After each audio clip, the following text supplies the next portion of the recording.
'Twas the Night Before Yuletide by Williford.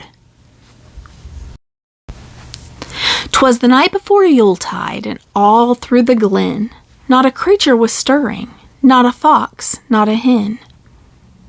A mantle of snow shone brightly that night as it lay on the ground reflecting moonlight. The fairies were nestled all snug in their trees, unmindful of flurries and a chilly north breeze. The elves and the gnomes were down in their burrows, sleeping like babes in their soft earthen furrows. When lo! The earth moved with a thunderous quake, causing chairs to fall over and dishes to break. The little folk scrambled to get on their feet, then raced to the river where they usually meet. What happened? They wondered, they questioned, they probed, as they shivered in night clothes, some bare-armed, some robed. What caused the earth's shudder? What caused her to shiver? They all spoke at once as they stood by the river. Then what to their wondering eyes should appear but a shining gold light in the shape of a sphere? It blinked and it twinkled, it winked like an eye, then it flew straight up and was lost in the sky. Before they could murmur, before they could bustle, there emerged from the crowd with a swish and a rustle a stately old crone with her hand on a cane, resplendent and green with a flowing white mane.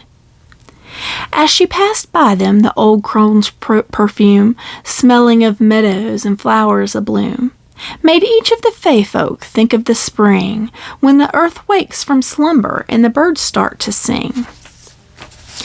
"My name is Gaia," the old crone proclaimed, in a voice that was at once both wild and tamed. "I've come to remind you, for you seem to forget, that Yule is a time of rebirth, and yet I see no hearth fires, hear no music, no bells.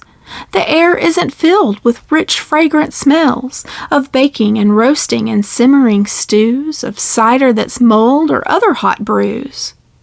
There aren't any children at play in the snow, or houses lit up by candles' glow. Have you forgotten, my children, the fun of celebrating the rebirth of the sun?" She looked at the fay folk, her eyes going round as they shuffled their feet and stared at the ground. Then she smiled the smile that brings light to the day. "Come, my children," she said, "let's play."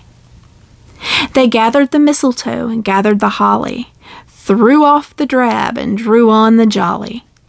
They lit a big bonfire and they danced and they sang.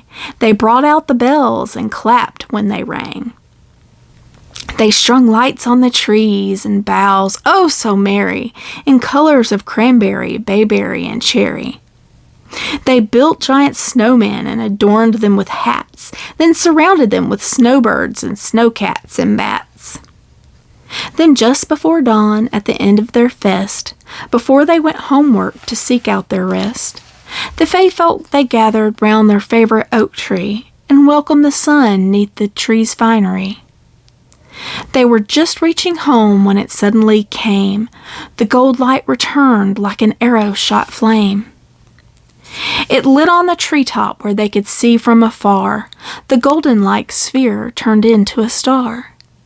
The old crone just smiled at the beautiful sight. "Happy Yuletide, my children," she whispered. "Good night."